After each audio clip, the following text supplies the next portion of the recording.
The year started with a mist so thick that the world itself appeared to have vanished. By morning, the housetops of the town were covered up beneath a pale and eager cover. The cobbled paths were soggy with a sparkling luster. The disgust tasted of cold press and damp stone. Indeed, the church steeple was gulped in the pale cloudiness, and its chime told like a voice. Misplaced in another world, people strolled slower in those days. Their boots slapped delicately against the stones, as in spite of the fact that they dreaded the sound might wake something resting in the fog. Faces showed up, as it were, for a minute, sometime recently softening back into the dark. Children remained inside and looked from windows with wide eyes that reflected the pale light. The bread cook lit his stoves prior, but his shop remained dim and shadowed.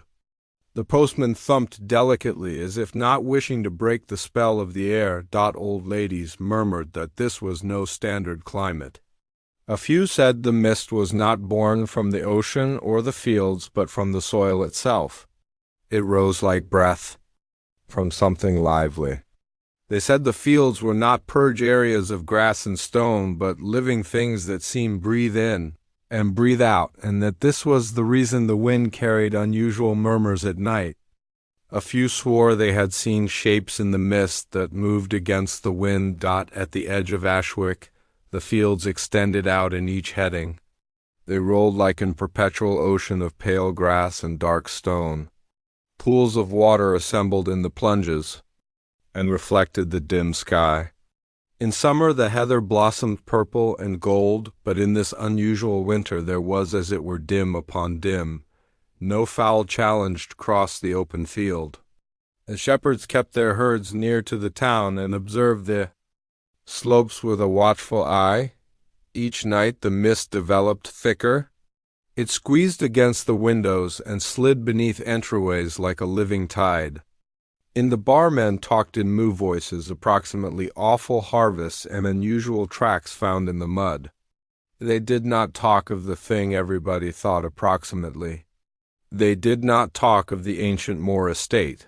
The Moore bequest stood alone on the distant side of the fields. It was a house of dull stone and tall chimneys. Ivy clung to its dividers in incredible dark ropes. Its windows gazed over the areas like the eyes of a careful creature. No one had been interior for a long time but Abigail Moore herself. Individuals said she was a calm lady and that she had been lovely once. Presently she was pale as drain and kept to herself. A few claimed she never slept. The haze appeared thickest around her domestic. Travelers said the disgust developed colder there, and the sound of strides was gulped as if the ground were drinking the commotion. Lights diminished in her nearness. Indeed, the mutts in the town woofed when she passed, in spite of the fact that she never looked their way. There was a time when Abigail strolled in the showcase with her fiancé's Thomas sound. He had been a man with a shinning giggle and a solid step. Individuals enjoyed him. They had arranged to wed in the spring beneath the cherry trees that developed behind her house. But one night he had set out over the fields and never returned. His horse had come back without him, its flanks washed and its eyes wild. Men had looked the slopes for 3 days and found nothing but his take observe lying in the peat. Since that night Abigail had changed. She came to the advertise less and less. She no longer welcomed her neighbors. A few saw her standing in the cultivate at nightfall, talking into the discuss as if to somebody concealed. The to begin with individual to call her the lady who talked to shadows was the butcher's spouse. She had seen Abigail with her head tilted and lips moving, and there was no one there. The title had stuck. The haze gave the town a sense of being caught in a dream. The days drained into one another without the sun to stamp the hours. Some of the time the wind rose and carried with it a scent like ancient paper and damp stone. At night the fog pooled in the boulevards so thick it twisted around boots and light posts. From the slopes the sound of the church chime appeared to Float in from another put in another time. No one may keep in mind a winter so interesting. The more seasoned men swore the climate was a caution. The more youthful ones chuckled but kept their shades closed. The ladies whispered at wells and in kitchens, and they never said Abigail's title as well uproariously. Children were told not to play close the fields. If a ball rolled that way, it was cleared out behind. And so the year started in hush and watchfulness. Ashwick held up for the haze to lift, but it never did. It hung over the areas like an incredible holding-up thing. In the shadow of that stillness, the ancient Moore domain stood and observed. And someplace interior Abigail Moore sat alone. And if you had passed by her door at the right minute, you might have listened her voice moo and unfaltering. You might have thought she was talking to herself. You might have thought off base, the Moore domain sat like a brooding sentinel on the distant edge of Ashwick, where the fields started to roll out in waves of dark grass and dark stone. It rose from the soil as if the ground itself had pushed it upward in a few act of horrid insubordination. The dividers were made of dull stone, weathered by centuries of wind and rain. Ivy slithered over them in thick ropes that clung like the fingers of something unwilling to let go. The roof inclined steeply, and the chimneys rose tall against the pale sky like darkened towers. The windows looked out over the arrive in a way that made outsiders uneasy. They did not reflect light in the regular way, but glinted faintly like the eyes of a few extraordinary, careful animal. The villagers once in a while waited close the domain. They favored to keep to the fundamental street that bowed absent from the fields. Those who had to pass it would enliven their pace and keep their eyes forward. More than one was seen making the sign of the cross, as in spite of the fact that to shield themselves from anything concealed thing might be observing. Children were told never to go close the doors. Indeed, the bravest of them, as it were, challenged to toss stones at the rusted press fence, sometime recently running off in fits of anxious chuckling that continuously finished as well quickly. The entryways themselves were tall and turned into designs that might once have been exquisite but presently taken after a tangle of thistles. They were continuously closed and streaked with rust, as if no living hand had touched them in a long time. Past the entryways, the way to the front entryway was congested with weeds and lined with stone statues, whose highlights had worn absent, taking off eyeless faces turned toward the house. A few said the statues were more seasoned than the domain itself and had been brought from another arrive. Others accepted they had been carved in Ashwick by a bricklayer who went frantic and disappeared when the wind came down from the fields. It moved through the ivy and made a sound like whispering voices. On certain evenings the sound would rise into a long moan that carried over the areas. Individuals said the house was breathing. Light never appeared to reach the domain completely. Indeed, on shining days, a shadow hung over it as if the sky over denied to open. Inside the town, the bar kept a number of stories. Approximately the domain and its final living inhabitant, Abigail Moore. A few claimed her family had built the house with cash earned from exchange over the ocean, in spite of the fact that no one may title the nation. Others demanded it was more seasoned and had been built on ground where something loathsome had once taken put. The most seasoned man in Ashwick said his granddad had told him never to talk the title Moore after dusk. When squeezed for a reason, he as it were shook his head and murmured that a few names carried weight like a stone tied to the soul. From the areas the house might be seen as a dim check against the rolling arrive. Shepherds kept their herds well absent from that portion of the fields. Steeds were known to modest if ridden as well near. The postman denied to convey letters there after nightfall, claiming that the light in the windows was not from any candle or fire he knew. He said it had a lean pale quality like the shine of the moon on water. Abigail Moore herself was seldom seen. On the uncommon days she came into the town, she strolled alone and talked to no one. Her dress was continuously dark and plain. Her hair was dim and worn in a serious tie. Her eyes were pale dim and appeared to see past the individuals she tended. 2. A few swore she never flickered.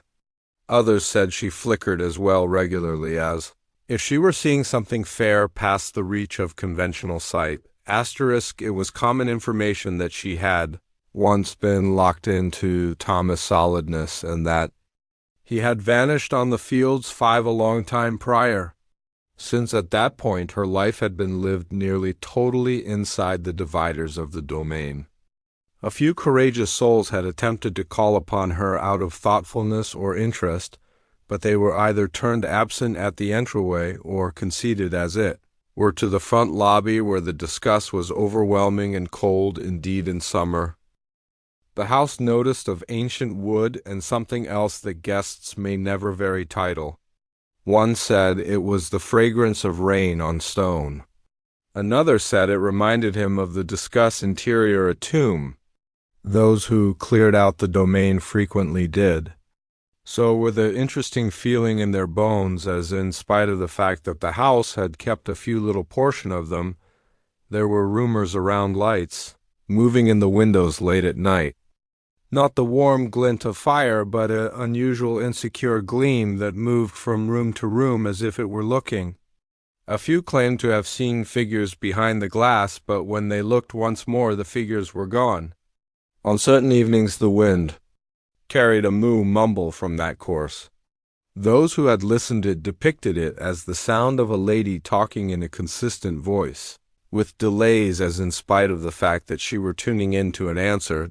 No one might say for certain what went on interior the Moore bequest. The villagers, as it were, knew it stood there year after year, weathering storms and sun without alter.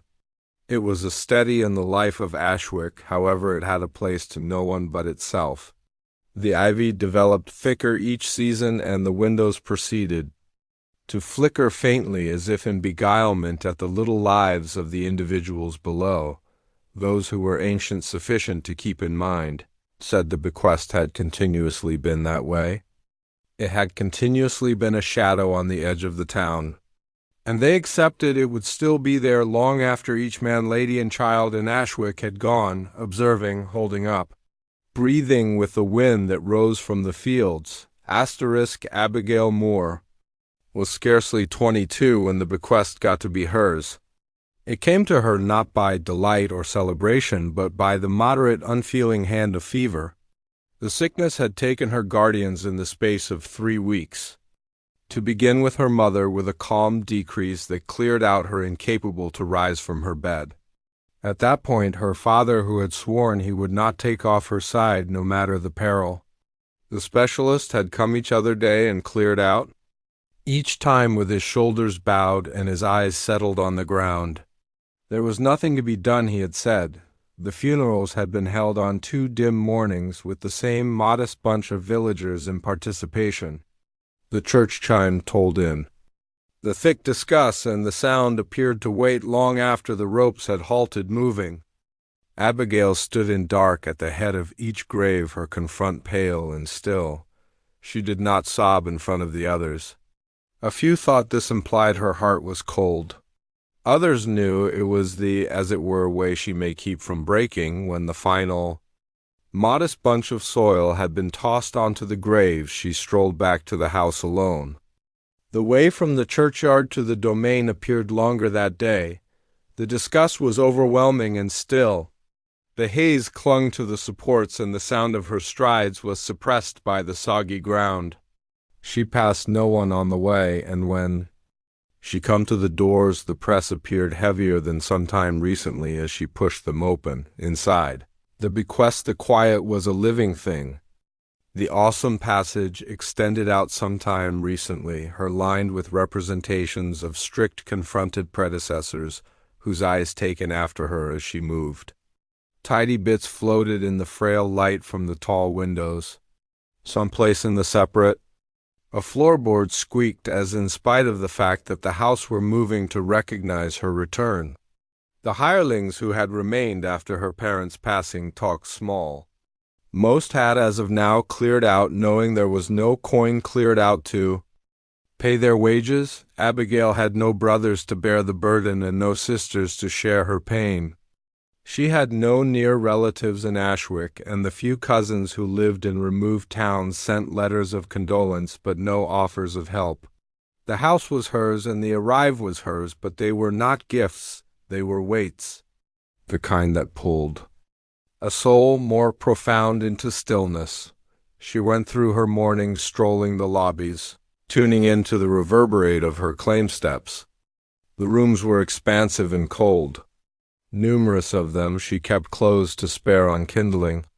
The drawing-room still noticed faintly of her mother's lavender fragrance in spite of the fact that the bottle sat untouched on the shelf, her father's. Ponder was fair, as he had cleared out it with papers stacked perfectly and a chair calculated toward the window as if he might return at any moment. Meals were taken alone at the long feasting table where her guardians had once sat with her. Presently, as it were, her put was set. The clink of her cut and fork against the plate appeared as well uproarious. Indeed, the sound of her claim breathing felt bizarre in the vacancy. At night she would sit in the library with a single candle and studied by its lean light. The fire in the grind burned moo, and the shadows along the dividers extended tall and screwy. In some cases she thought she saw them move. The clammy of the fields crawled into the stone of the domain and into her exceptionally bones. It settled in the dividers and the floors. The fragrance of damp soil was all over. The ivy exterior squeezed against the windows as in spite of the fact that it were attempting to get in. The wind carried blackout moans along the passages. In the early hours, sometime recently first light, the house would moan delicately as if recalling the lives it had once sheltered. Visitors came less and less as the months passed. To begin with, the vicar ceased by to offer supplication and company, but Abigail talked small and the quiets between them developed long. Neighbors sent pies and rolls of bread, but these ceased when they realized she would not return their visits. She started to sense that her nearness unsettled individuals in spite of the fact that she may not say why. Her, as it were, normal company was the sound of the clock in the corridor striking each hour with a profound, measured tone. She now and then found herself holding up for it as if it were verification that time still moved in this put. Exterior, the windows, the mist rolled over the fields day after day. It mollified the world until it appeared the bequest was the final strong thing cleared out. Standing, loneliness did not come all at once. It leaked into her life like moist through ancient wood. To begin with, it touched her mornings when she woke to discover no one there. At that point, it settled into her night times when the light blurred and the house developed calm. At final, it entered her considerations until she may not keep in mind the sound of another voice in her ear. The domain got to be her, as it were, witness, and she started to feel that it as well was observing her. She in some cases thought of Thomas Sound amid these days in spite of the fact that the memory brought its possessed kind of torment. Sometime recently the fever, sometime recently the misfortune, sometime recently the calm he had been your companion in each dream of the future. She pondered if he would know her presently with her pale confront and her eyes shadowed by restless evenings. She pondered if he would still walk with her over the fields if he may return. The seasons changed without changing anything in the life of the bequest. Winter ice clung to the windows. Spring brought no blooms to the tangled gardens. Summer light, as it were, developed the shadows interior the corridors. Harvest time winds shake in the screens, but did not exasperate the stillness inside.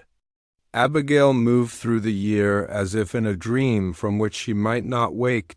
In the town, individuals talked of her less and less until her title was, as it were, brought up in whispers. She got to be a figure half recalled, half envisioned. A pale, lady in dark moving through a house of stone and shadow. The Moore domain was her legacy and her jail, and in spite of the fact that she lived there, she seemed not say if it had a place to her or if she had a place to it.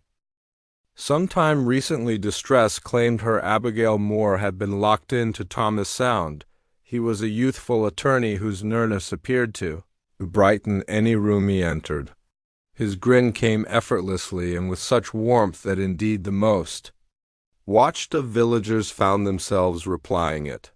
His voice was moo and consistent and carried the kind of calm that made individuals tune in without realizing they had fallen noiseless.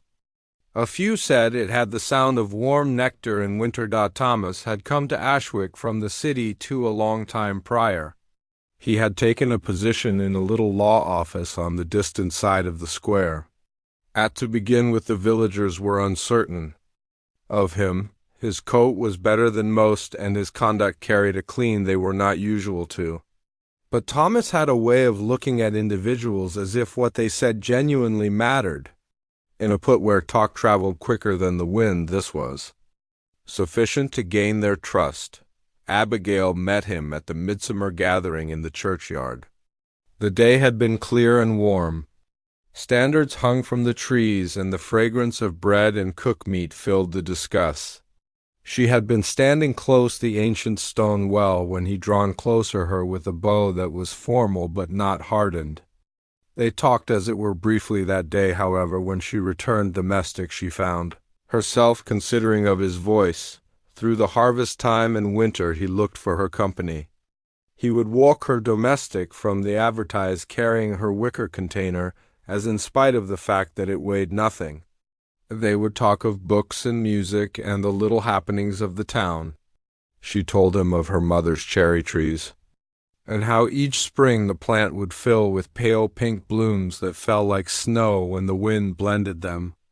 He told her of the city and how the roads there never genuinely slept. By the following summer they were seldom seen separated. His visits to the Moore bequest got to be standard. He would sit in the drawing-room talking with her father, whereas she weaved closed the window. In the nights they strolled the cultivate ways and talked in moo voices, almost the life they might construct together. She learned that Thomas was a man who did not guarantee delicately. Each word he gave her felt as strong as stone. When he inquired for her hand, it was in the cultivate underneath the cherry trees her mother had planted a long time prior. The blooms had fair started to open. Their petals brushed against her hair. As the wind moved through the branches, he did not stoop as she had once envisioned a suitor might. Instead, he took both her hands in his and told her he seemed not envision a life in which she was not adjacent to him.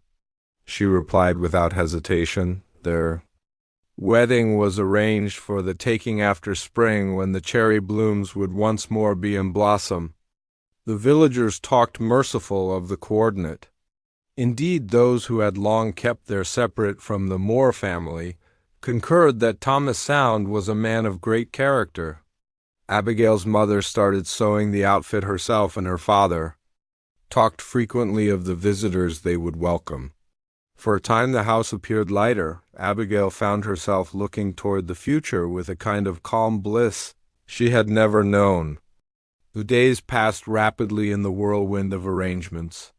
She and Thomas strolled the fields together when the climate was reasonable. He would point out the ways that driven to remove towns and talk of ventures they might take. At times they would stand in stillness, essentially observing the sky alter color over the rolling land. There was a warmth in those months that appeared to leak into the exceptionally dividers of the domain. Indeed, the ivy on the external dividers appeared to take on a more profound green. The hirelings grinned more promptly. The disgust in the corridors no longer carried as it were the fragrance of stone and clean, but the swoon aroma of blooms assembled from the cultivate. Abigail started to accept that the ancient pity of the house might at long last be lifted. She would frequently sit by her room, window in the evening and observed the light blur over the fields, knowing that some place out there Thomas was making his way toward her. His step was speedy and beyond any doubt, and when he come to the door he would see up and discover her at the window. That grin would rise to his lips, as in spite of the fact that he had been carrying it for her all day, in those minutes she may not have envisioned the shadow that would one day drop over them. She may not have speculated that the way to the cherry blooms would lead instep into a haziness that no light may penetrate. All she knew was that spring was coming, and with it the guarantee of a life shared. The blooms would drop like delicate snow, and they would walk among them as spouse and wife. It is an interesting thing how the memory of bliss can develop more honed than the memory of distress. In a long time to come, Abigail would think frequently of that time.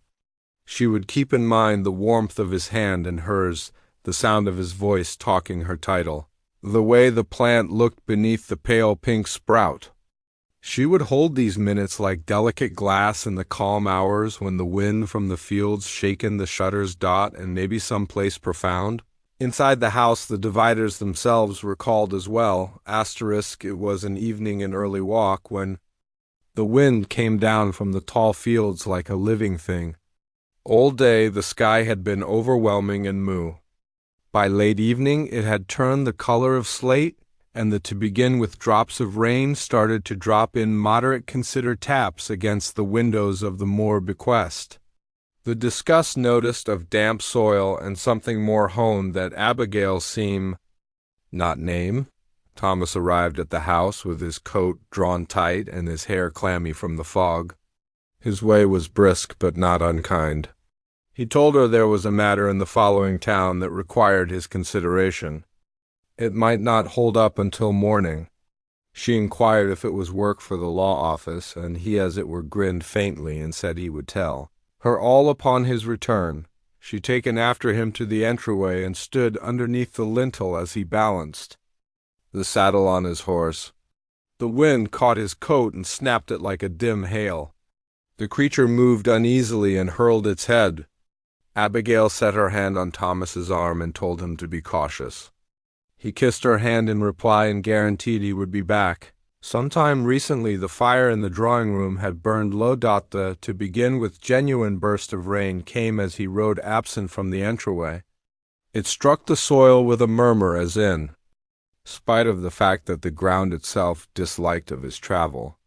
She observed him until he was as it were a shape in the developing dim. At that point she closed the entryway and stood for a long minute tuning in to the sound of the climate gathering strength. Night fell rapidly. The rain got to be a window ornament that obscured the traces of the cultivate and the fields past. The wind moved through the ivy on the dividers and made a sound like voices talking as well, delicately to get it. In the drawing-room the fire burned tall but may not very drive the chill from the discuss. She attempted to study, however her eyes kept returning to the window. Hours passed. The clock in the lobby struck 9 with a profound empty tone. She rose and lit another candle. The storm was in full voice presently. The shades shaken and the roof moaned beneath the weight of the wind. She told herself he had been deferred by the climate, that he had taken shield at a motel along the street. Still, she found herself tuning in for the sound of hooves in the lane. It was close midnight when she listened them. A fast, uneven beat that drew closer at that point halted at the door. She set down her book and moved to the entryway with alleviation rising in her chest. But when she opened it, there was no Thomas. As it were, his horse stood there. Its flanks were washed with sweat. Its eyes were wide and rolling white. The reins hung free and one stirrup was torn. She ventured out into the rain and took hold of the bridle. The creature shied absent from her touch and let out a sharp sound that cut through the storm. It noticed of fear and the wild open field. She ran her hands over its neck and sides but found no sign of damage. There was no check of blood, no broken tack. as it were the non-appearance of its rider. Abigail driven the horse into the steady and catapulted the entryway against the wind. The minute she ventured back into the night, she felt the tremendous vacancy of the field squeezing in on her. Someplace out there past the reach of the light. Light was Thomas. She called his title once, but the storm gulped the sound. By morning the rain had facilitated, but the sky remained a gloomy, unbroken dim. Word spread rapidly, and by early afternoon a look party had shaped. Men from the town rode, out with pooches and lights. They combed the ways and the hollows. They called his title into the stillness, but nothing replied.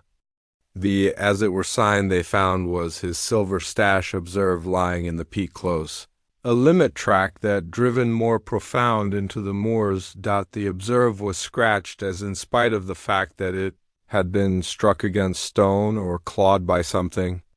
Frantic. The glass confront was split, but the hand still moved. Abigail held it in her palm as if it might donate her the truth, but it was as it were a piece of metal and glass and silence. The look went on for 3 days. The fields yielded.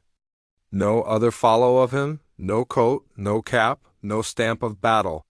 It was as in spite of the fact that the arrive itself had taken him.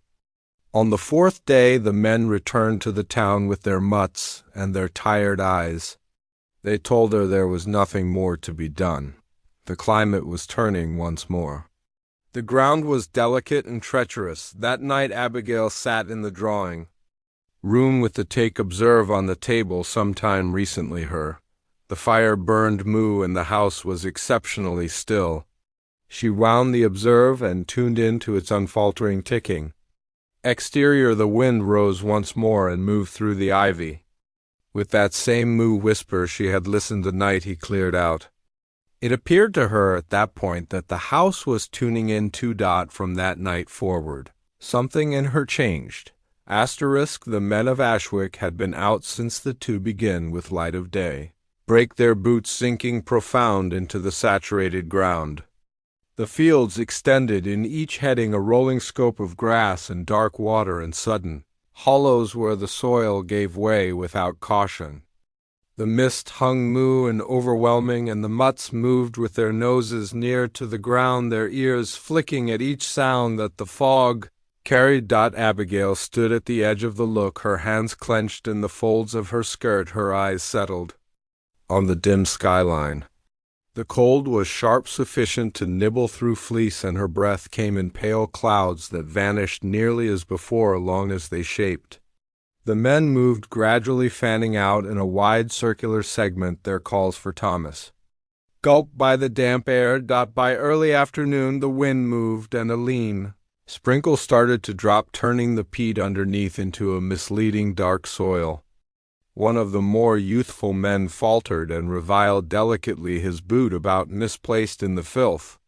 As he corrected himself, his look caught on something pale glimmering faintly in the gloomy light. It lay half covered up in a fix of churned peat, where the water had pooled. To begin with, it might have been a stone worn smooth by a long time in the climate, but when he come down his fingers closed around cold metal.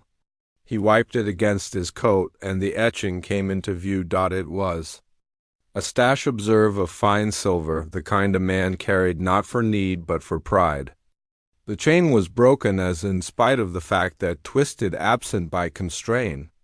Over the case were profound, rugged scratches, not the sort cleared out by the careless rub of stone, but marks that appeared ponder as if something had clawed at it.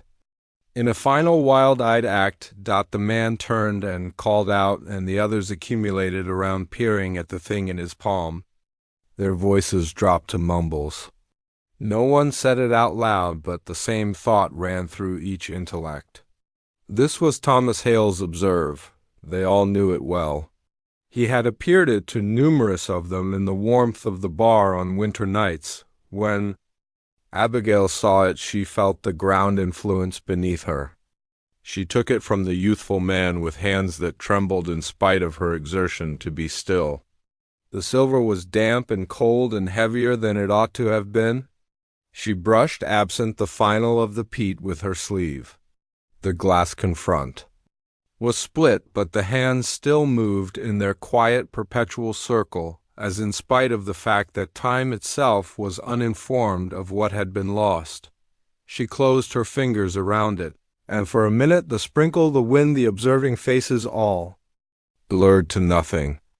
There was, as it were, the blackout tick-tick-tick against her skin, and the certainty that Thomas had been here in this forlorn extent of moorland, and that something had happened which the arrive would not provide back, the look squeezed on for the rest of the day, but nothing more was found.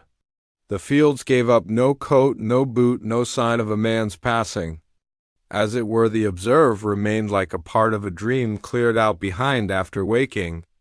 By nightfall the men were fatigued and quiet, their eyes dejected as they returned to the village. Abigail strolled behind them, the observe and her take ticking relentlessly as if taunting the hush between each step.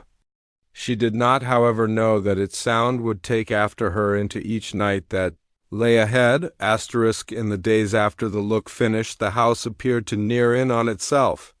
The discuss in the rooms felt heavier, and the shadows extended longer, as if night had taken root in the corners. Abigail no longer rose with the morning chime. The daylight that once spilled through the tall windows appeared to irritate her. She kept the screens half drawn indeed at 12, and when the villagers came with nourishment or to offer words, she talked small and sent them absent with a far-off look, by the moment weak. She had halted going to the advertise inside and out, where once she had strolled among the sloes, down choosing new bread and talking. Merciful to the baker's spouse, she presently let the conveyances heap up at her entryway. The drain would sit untouched until the cream turned and the bread developed. Stale. It was at sunset that she started to show up once more. As the sun sank and the fields filled with a moderate creep of fog, she would walk to the edge of the cultivate where the ancient stone divider inclined beneath the weight of a long time. There she would stand for long extents of time unmoving, her hands resting delicately on the greenery, secured stones, her look settled on the moving white cloak that rolled in from the hills. Those who passed along the path swore. They listened her talking at that point in spite of the fact that never in words they might get it. It was not very a supplication and not very a tune. The sound was moo and indeed, and appeared to mix with the moaning of the wind through the grass. In some cases she would tilt her head as if tuning into something that replied her from the mist. One boy claimed he had seen shapes pass the divider that moved against the float of the mist. He said they waded close her and at that point dissolved, absent when the light from the path touched them. His mother slapped him for talking such things. However, others started to concede they as well had felt the hair rise on their arms when they strolled past the Moore domain at night. The whispers developed in the town. A few said melancholy had turned her intellect. Others said she was calling to Thomas over the separate between the living and the dead. An ancient shepherd swore by the holy people that the fields held voices if you knew how to tune in, and that Abigail Moore had found a way to make them talk back. Whatever truth there was in the stories, no one challenged to go up against her. For when nightfall came she would be there at the divider, her figure pale against the obscuring plant, her lips moving in that bizarre, measured way. Her eyes settled on the put where the arrive vanished into the mist. And continuously. The disgust felt colder on those evenings than it ought to have been. It happened on a dark morning when the clouds hung moo and overwhelming over Ashwick, and the scent of rain was in the discuss. The pastry kitchen was warm with the warmth of the broilers and the yeasty fragrance of rising pieces. Men and ladies accumulated there, as they regularly did, waiting longer than their errands required for the purpose of conversation. In a put as little as Ashwick news traveled quicker than the wind over the fields, and it was regularly bowed into shapes. It had not begun with Abigail had not been seen for a few days, and when she did show up, it was as it were in the half-light at the cultivate divider. Individuals talked of it in brought-down voices looking toward the entryway as if she might all of a sudden enter. The baker's spouse told of how she had cleared out new bread at the Moore entryway and listened the swoon sound of discourse from the cultivate in spite of the fact that no other soul was in locate. The sound, she said, was bizarre and unfaltering, like a discussion carried on with somebody who denied to raise their voice. It was at that point that a man named Carter inclined against the counter with a grin on his confront. He was a man who made his living patching boots and honing instruments, and his tongue was as sharp as the blades he worked on. He said uproarious sufficient for all to listen that they should to begin calling her the lady who talked to shadows. A swell of uneasy chuckling taken after for an Ashwick, unfeeling joke was regularly gotten more promptly than a calm truth. No. One negated him. The title settled over the little shop like flour tidy over the counter. By the time the rolls were wrapped and the altar given over, it had, as of now, started to slip from mouth to mouth in the road exterior. It carried down the path to the blacksmith's produce and over to the bar, where it was talked in a blend of joke and unease. In a put-like Ashwick names were not effectively put aside. They clung more tightly than ivy on stone. Some time recently, the weak-had-finished children whispered it to one another when they challenged to run past the Moore domain at nightfall. The more seasoned people utilized it in a brought-down tone, as if to talk it out loud might draw her take note. And in time, indeed, those who did not cruel hurt seemed no longer. Review a time when Abigail Moore had been called anything else. The brutal joke had taken root, and like so numerous things in Ashwick, it would outlive the truth. The night was still and sharp with the fragrance of heather when the shepherd made his way down from the tall slopes. His boots were moist with the dew that clung to the grass and the as. It were sound was the unfaltering clink of his staff against the stones of the way. The moon was covered up behind a bank of cloud, and the arrive lay in obscurity, so total that indeed the recognizable shape of the town appeared strange. As he come to the path that wound past the Moore domain, he moderated. The extraordinary house lingered over the cultivate divider, its ivy-clad stones dark against the blackout glint of the sky. All the windows were dim, spare one. It was the tall contract window of the ponder, a room that looked out over the wild extent of field. From inside came a light not at all like any he had seen before. It was brilliant. However, it did not burn unfaltering like a candle or light. It beat in a moderate measured beat, as if replying to something inconspicuous. At times it swelled until the window appeared rimmed with liquid fire, at that point blurred until, as it were, the faintest shine remained.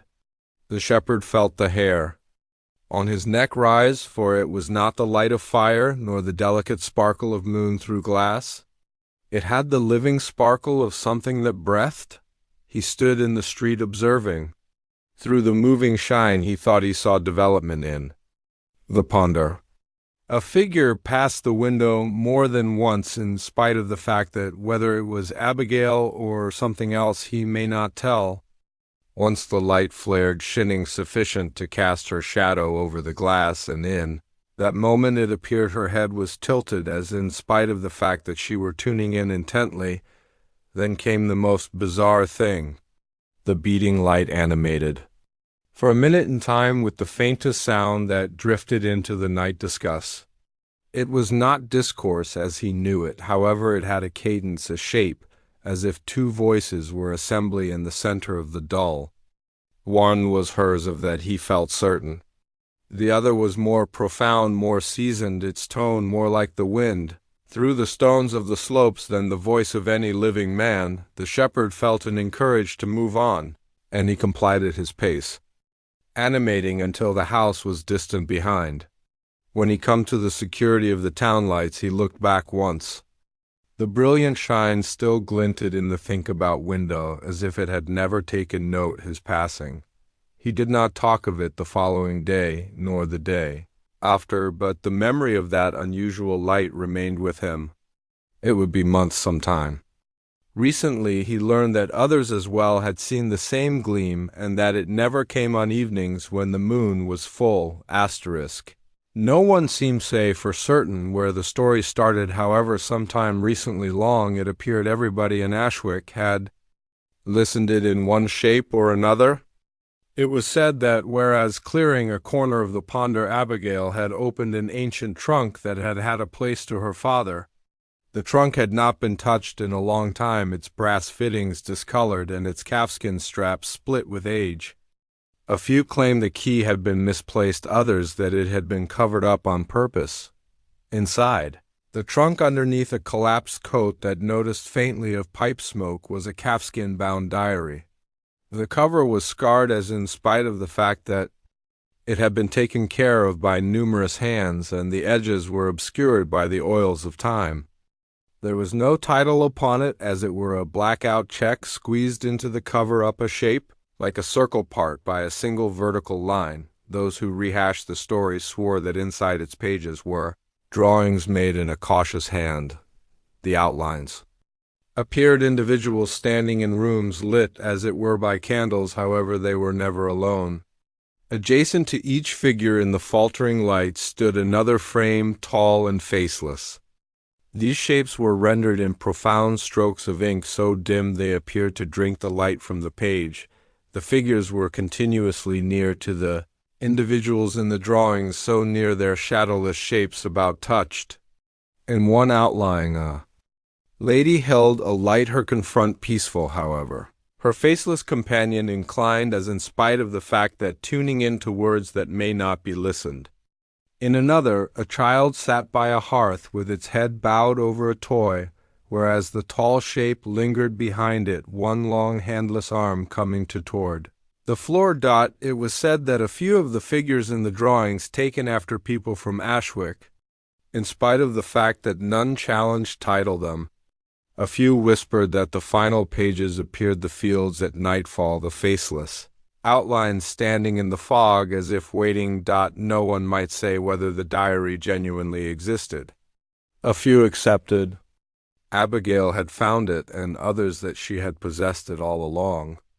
A few claimed the calfskin authoritative might still be seen in the consider on certain evenings when the brilliant light shone from the window. Whatever the truth, the rumor wound itself into the texture of the town. To those who as of now dreaded her, the diary was verification sufficient. To the rest, it was one more shadow included to the title she had been given. And in Ashwick, shadows once talked of were not effortlessly overlooked. The wind carried the nibble of winter that November evening as Edward made his way up the path toward the Moore domain. The bread was wrapped in cloth still warm from the broiler, and the fragrance of it rose around him like a little consolation in the cold. His mother had told him to take off it at the entryway and come straight back. However, his steps moderated as he neared the tall dark gate. The house lingered against the developing sky, its windows dim but for one pale flicker distant over. The ivy that clung to its dividers stirred faintly in spite of the fact that the disgust was still. Edward wavered some time recently. The front steps at that point mounted them rapidly as, in spite of the fact that speed might shield him from anything, lay behind the door. He thumped once, twice, and held up. No sound came from inside. He moved the bread in his arms and inclined forward, trusting to listen strides. The incredible oak entryway stood somewhat partially open, its press pivots moaning as the wind bumped it. He told himself that somebody must have cleared out it that way by accident. Through the contract hole he might see the dim lobby. A single light burned distant back, casting a frail circle of light on the wooden floor. It was at that point he saw it. Against the divider between the light and the open entryway extended the shadow of a figure, tall and lean. Its head brushed the bend of the passage, and its arms hung long at its sides. Edward's breath caught. There was no one standing there. The fix of floor where the shape ought to have been was purged. He flickered, and the shadow did not blur. It appeared to tilt as if mindful of him. Some intuitive more grounded than interest pulled him back from the entryway. He put the bread carefully on the step, never taking his eyes from that unnatural shape. The entryway shivered once as if something interior had moved closer. He turned and ran down the way, his boots striking difficult against the stones, his breath uproarious in his possessed ears. By the time he come to the path, he challenged a look over his bear. The entry was closed, the house noiseless. The warm bread lay overlooked on the step, and in the limit break between entryway and outline, he thought he saw the faintest line of brilliant light. Edward told no one that night, but in the days to come his mother taken note how he maintained a strategic distance from the path that passed the Moore domain. When squeezed, he said as it were that the bread had been conveyed, and that he did not wish to talk of it once more. Edward's feet felt established to the stone step, his fingers clenched so firmly around the bread that the cloth folded in his get-a-handle-on. The shadow on the divider did not move, however. It appeared to murmur with a noiseless life, as if it were waiting. Then from the dim passage came the sound of delicate steps. Abigail, risen from the anguish, her confront pale in the lamplight, her dim hair falling free over her shoulders.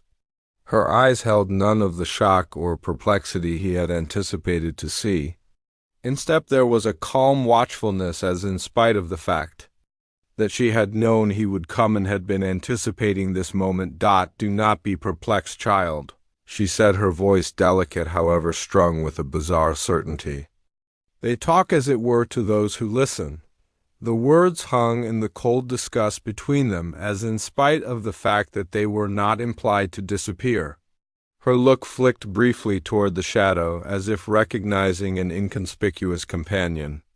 Edward, taken after her look, and thought he saw the blackout swell of its edges as if blended by a breath that did not have a place to either of them. Abigail come to forward and took the bread from his arms, her fingers brushing his claim with a touch that was not one or the other warm nor cold. She ventured back into the corridor, her developments moderate and ponder. With one final see at him, she closed the incredible oak entryway. The lock fell into put with a profound last click. Edward remained solidified for the space of a pulse. Sometime recently the ancient fear surged through him. He turned and fled down the way, the sound of his possessed strides boisterous in the quiet. He did not set out look over his bear, not indeed when he come to the entryway. The house was gone from locate behind the hedgerow, but in his intellect the picture of the shadow waited sharp and unyielding. That night as he lay in bed, the reverberate of Abigail's words would not take off him.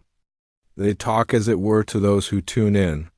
He squeezed the cover to his ears as if to keep out a voice he may not listen, and however dreaded he might, that winter came down difficult upon Ashwick. Snow clung to the hedgerows and lay in thick banks along the contract paths. The waterway moderated to a drowsy creep its surface, crusted with ice that split and moaned in the night. The wind carried no birdsong, as it were the far-off tolling of the church chime when the hour turned. It was amid those long, dull months that the whispers started. To begin with, they were talked of, as it were, in mumbled discussions by the hearth. A rancher returning from the bar claimed he had listened voices floating from the course of the moor bequest as he passed along the path. He had seen no light, as it were the shadowed bulk of the house against the snow. However, the words had been clear sufficient to chill him. One voice, he said, was Abigail's, moo and calm. The other was more profound and stranger, with a surface that made him think of wind moving through an empty place. Soon others came forward with comparative stories. A milkmaid strolling domestic, sometime recently daybreak, talked of hearing more than one voice from the upper windows. The more profound tone was not continuously alone, she said. For some of the time there were two or three talking together, their words tangled like roots in the dim. None of them talked in a tongue she knew, and however the cadence of it made her skin crawl on still evenings when the snow suppressed all sound. A few swore the whispers carried more distant than they ought to have. A shepherd lying alert in his cabin listened them rise and drop like the wash of a tide. The voices would mumble in layers one over the other, and at that point drop into hush as it were, for Abigail's milder answer to come clear and solitary. No one in Ashwick seemed say what was being said or to whom she talked. However, the stories developed until it was no longer, as it were, the dreadful who crossed themselves when they passed her door. Indeed, the inquisitive started to keep their separate, for there was something approximately those winter whispers that appeared to reach past the dividers of the bequest into the exceptionally dreams of the town. Her ponder entryway was continuously shot closed.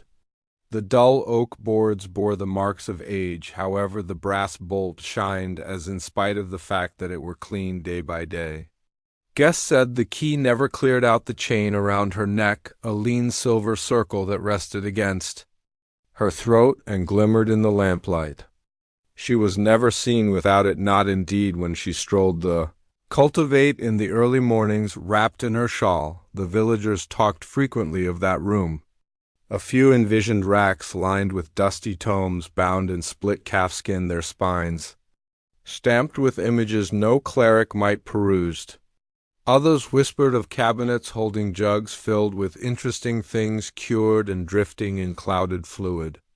A few claimed she kept a reflect there that reflected not the living but the dead. Even the servant who had worked at the domain for 3 winters, some time recently vanishing from Ashwick, completely conceded she had never seen interior. She said Abigail cleaned the consider herself, and that when she carried clothing past the entryway she some of the time caught a scent, not at all like anything she may title, not the fragrance of herbs, nor candle wax, nor ink, but something sharp and cold, that appeared to sink into her lungs. The servant, too, told of evenings when she listened swoon sounds from behind the catapulted entryway. Not the consistent scratch of a plume or the turning of pages, but a moo stir like cloth sliding over stone. Once she thought she listened strides, however, they moved in a moderate circle as if pacing.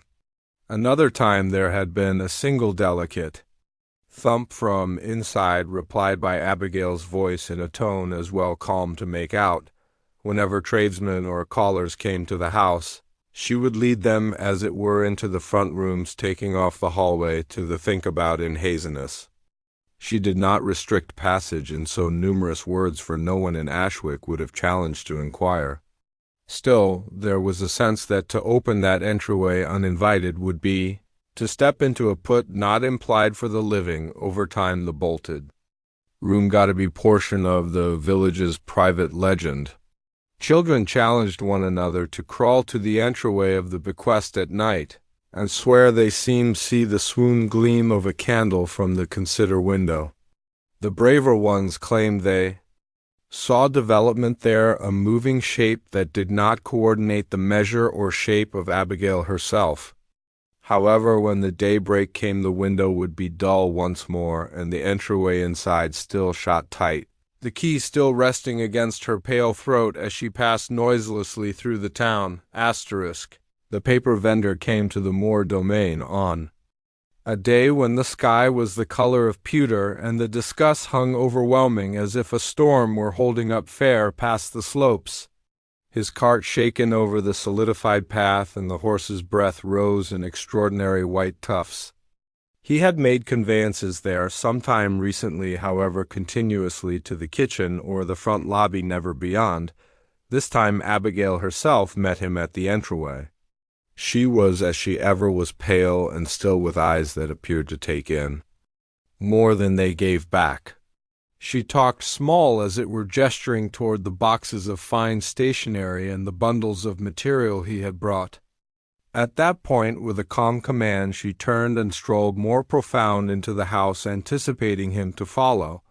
The hallway developed colder as they went to discuss, holding the faintest follow of that interesting fragrance others had whispered. Around not one or the other wonderful nor foul, however, not at all like anything from the world past those dividers. At the conclusion stood the blasted think-about entryway, but presently the jolt was drawn, the key still hanging from the chain at her neck. Without a word she pushed it open. For a minute the vendor faltered, his boots overwhelming on the carpet. Runner. At that point he ventured over the limit into a room lit by a single light whose light pooled on the work area. Upon it lay sheets of material, each secured in dark ink. The composing sprawled in spiked lines like the scratchings of a hand, both rushed and faint. The letters twisted into shapes he did not know, the points sharp, the bends uneven. It was not any script he had seen in all his a long time of offering paper to researchers, clerks, and ministers. He inclined closer. Sometime recently he may halt himself. The ink glimmered weightily beneath the lamplight. Without considering, he brushed a fingertip along the edge of a word, and it obscured, immediately taking off a spread as dim as coal over the pale page. The paper was warm to the touch, however. The room was dry, and no open inkwell sat upon the work area. He may listen. No dribbling of plumes, no sound of composing, as it were the black out-squeak of the floorboards as Abigail ventured nearer. Her voice came moo behind him. A few things once composed ought to not be read. He pulled back his hand rapidly, the dark stamp still recoloring his skin. Abigail took the spreadsheet without looking at it and set it aside, as in spite of the fact that it no longer mattered. At that point she motioned toward the purge corner of the work area where the unused paper ought to go. The vendor set down the supplies, his fingers tingling to be clean, however hesitant to wipe the ink on his coat. Abigail expressed gratitude toward him delicately, her look never taking off his confront until he turned and cleared out the consider. As he ventured back into the lobby, the entryway closed solidly behind him, and the jolt slid into put with a sound distant louder than it ought to have been in that still house. Long after he had cleared out the domain and the fields lay between them, he found the recolor had not blurred. No sum of washing may expel it until the day it vanished on its possess without caution or follow. A long time after Thomas vanished, the fields stirred in anger. A wind rose from the north with the thunder of 100 inconspicuous voices, driving dark clouds over the sky until day appeared as dim as sundown. Rain fell in difficult, persistent sheets, beating the soil until the streams swelled and spilled over their banks. The ways that wound through the heather got to be deluges of brown water, dragging roots and branches into the moo marshes. By night the storm developed more out of control still. The lightning came in blinding bursts that carved the skyline in stark white, whereas the thunder rolled so profound it shaken the exceptionally windows of Ashwick. Out on the fields the ground itself started to move. Peat that had lain still for centuries gave way in extraordinary sucking slides and water carved channels through the hillsides. It was at that point that the antiquated stones risen, tall weathered pieces, their surfaces carved with lines so swoon and worn that, as it were, the steady rain uncovered them. A few lay half buried in the mud, others stood like warped teeth sticking out of the saturated soil. No one in the town seemed keep in mind seeing them some time recently, in spite of the fact that the most seasoned among them claimed their grandparents had talked of such markers in quieted tones as if they had a place to a time best forgotten. In the days that taken after the rain facilitated, but the fields did not return to peace. Interesting pools shaped where the arrive had sunk profound, and in the fog that rose from them at first light a few swore they saw shapes, moving shapes as well, tall and as well still to be men. The stones themselves appeared to incline ever so marginally toward the town, as in spite of the fact that listening, Abigail was seen more regularly by the edge of her cultivate amid that week, her dull shawl pulled tight against the wind. Her eyes settled on the far-off fields. At night her ponder window gleamed until the little hours and neighbors claimed the light, glinted as in spite of the fact that it were replying something out there in the storm-lashed slopes, asterisk. Amid the surge cleanup the men of Ashwick worked in, quiet broken as it were by the clatter of scoops and the sucking sound of boots in damp ground. The storm had cleared out the arrive battered and crude, and the fields appeared nearly unrecognizable. Patches of turf had been tore absent uncovering, stones and roots that had not seen sunshine for eras. Closed the lower edge of the town, a group clearing flotsam and jetsam from a collapsed sheep. Divider came upon something half buried in the soaked earth. It was an ancient well, its stone ring worn smooth by centuries of climate. Thick strands of ivy clung to its sides as if attempting to cover up it from locate. Over the beat lay a overwhelming rusted grind shot into put with press fittings that were profound ruddy with age. No one seemed keep in mind a well ever standing there. The most seasoned maps of the area appeared nothing but open touching arrive, and however here it was as if the storm had torn the skin of the fields and uncovered a more seasoned confront.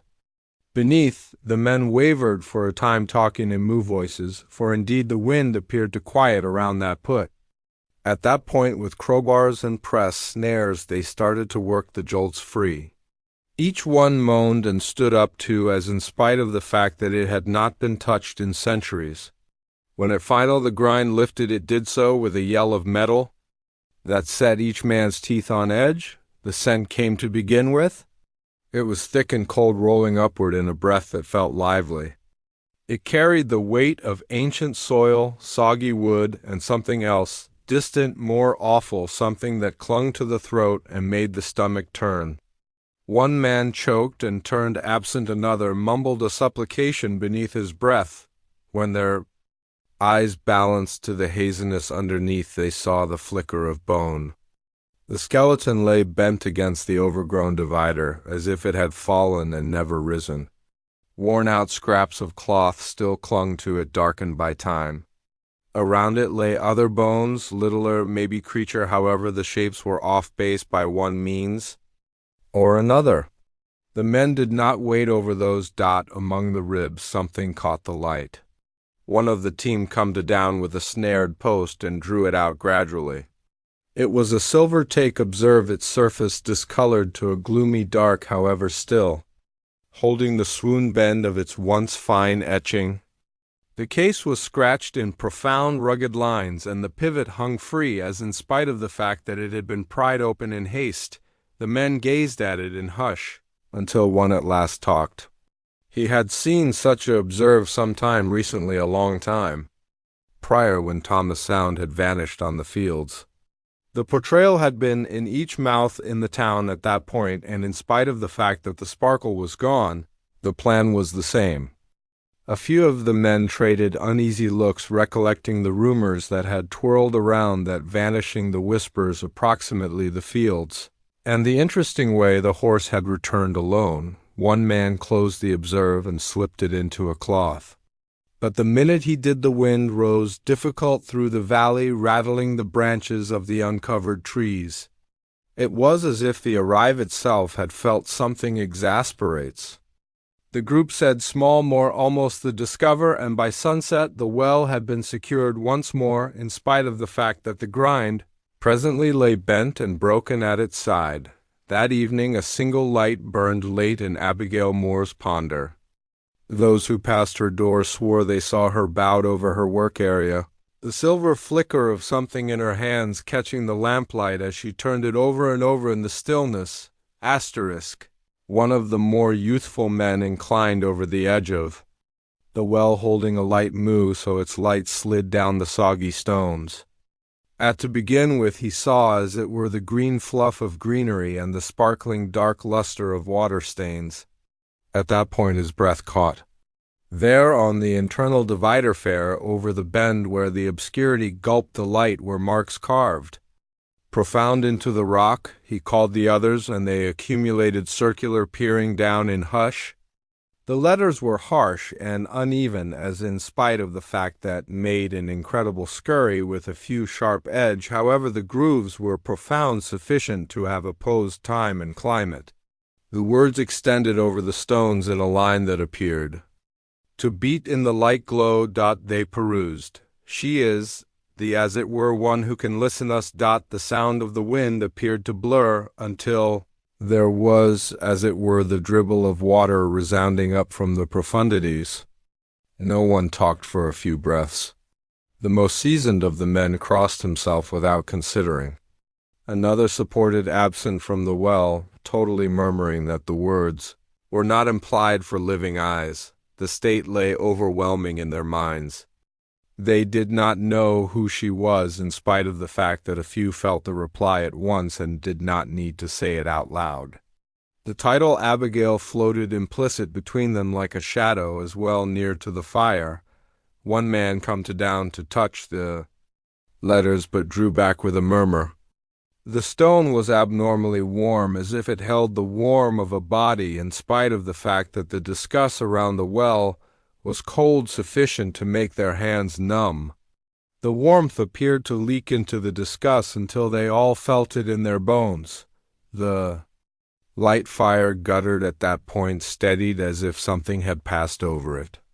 The team looked at one another and without a word started to accumulate their instruments.